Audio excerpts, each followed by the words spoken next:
Hi everyone and welcome to Influenced Colorist.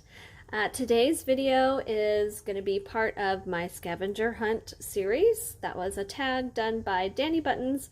This is item number 8, I believe, bears. So I found it in Dowdles Doodles National Parks. And I've done a little bit of work in this book before. I'll flip through a few pages for you. So the artwork, the pages feature the artwork of Eric Dowdle, and this one is all about national parks. So you have his beautiful work on the left side, and then on the right side is the line art that matches up with this. So his artwork is just beautiful. I love the colors and the style. And then there are a few pages kind of in between some of the other types of pages that have this different style to them. They're more of like a mosaic style, maybe. I'm not sure. I've never colored anything like this, so it's going to be interesting. So I'll just show you a few more pages here. This is Bryce Canyon, and then at the bottom it has a little description about the park, and then you can also scan that code and it says link to story, video, and radio show.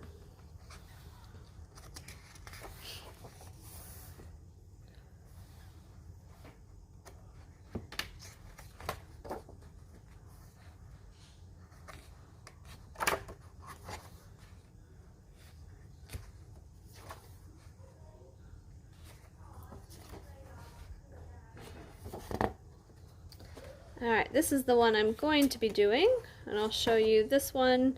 This is the first one that I did out of the book. So I just used this as reference and tried to copy it. But here are my bears. Okay guys, I'm really nervous about this page. I normally have a vision or some kind of direction I want to go, but I'm kind of unsure of how to approach this style. Do I color all patterns and line art so they stand out individually, or do I ignore the line art and patterns and just color with normal highlights and shadows for a softer look? The only thing that I could find as an inspiration were these two art prints by Tamara Phillips. I love the colors, so I'm pulling those colors to use as a color palette. And I also love the watercolor kind of splotchy background in the other one, so I will try to imitate that look for the sky in mine. Alright, so last time I did this technique, I kind of messed up a little bit, so I'm going to try it again. So I'm going to be using some different ink pads and this makeup brush. And this is the Tim Holtz Distress Sprayer. Okay, and then here is my practice sheet that I did, which I think turned out great. This was done on a cardstock, so the book paper is not as thick, but I'm hoping it will still turn out the same. I'm going to speed up the video now, but I'm just putting some paper behind to protect what's behind, and then some washi tape to create a border, which there was already a border along here, just so I don't run into that border with the ink pads. Using Close to My Heart stamping ink and a Tim Holtz Distress ink, and this little makeup sponge brush. And I just start real lightly with the light blue, adding colors, going around, dabbing colors on, and softly blending them. I do kind of want a splotchy look. I recommend maybe doing painter's tape instead of washi tape. It was pulling up the paper just a little bit. Okay, so now I'm taking that sprayer, spray a couple spritz, let it sink in, and then dab off. So with this paper, it did kind of go through to the other side, but it wasn't terrible once it dried. I think just because it was wet, it was picking up the other side of the paper. And I'm going to do the same technique down here with just a tan color. Okay, while I let that dry, I'm going to peel the washi tape off. And again, it did peel up the paper just a little bit, so be careful with that. So now that it's all dry, I think you can see that the little splotches turned out good. It's not wet, so you don't see that blue paper behind. And now for the snow, I want to keep the snow pretty white, so I'm just doing a really light blue around the edges, just to create some depth and shadows.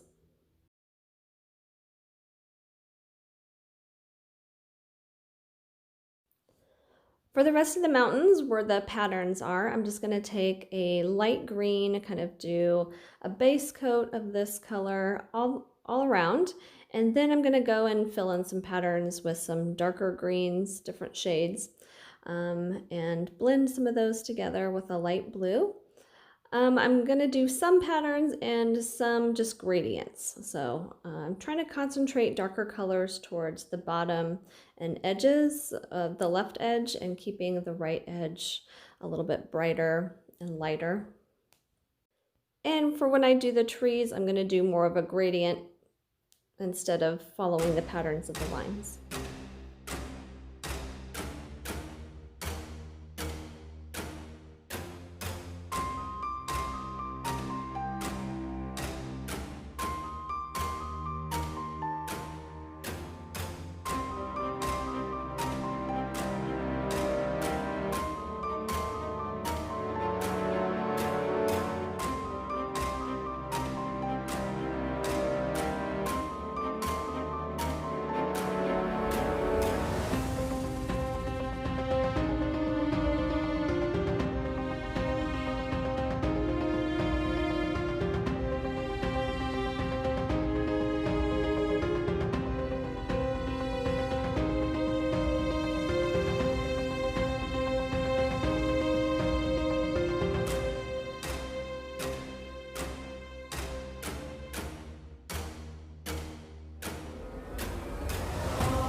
Okay, so for the bears, I'm going to do each one a little bit different, although they're all going to have some similar colors.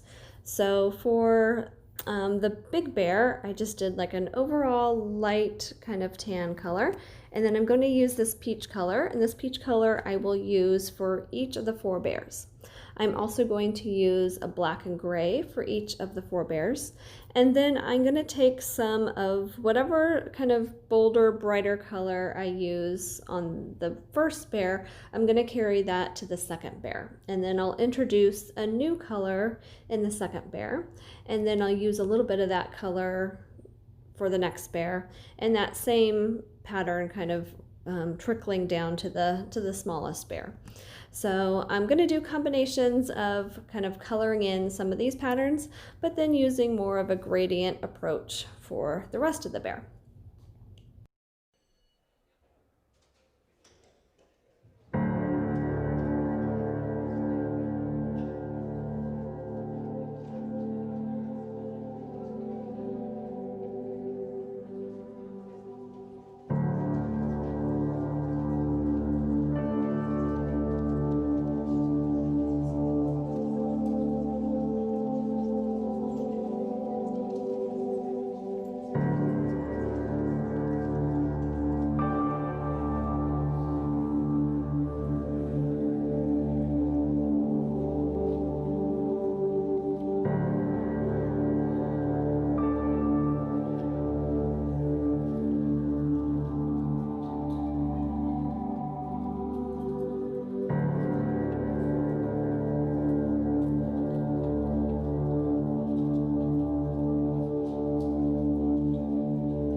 All right, so I'm just finishing up the water and the ground, and let's take a look.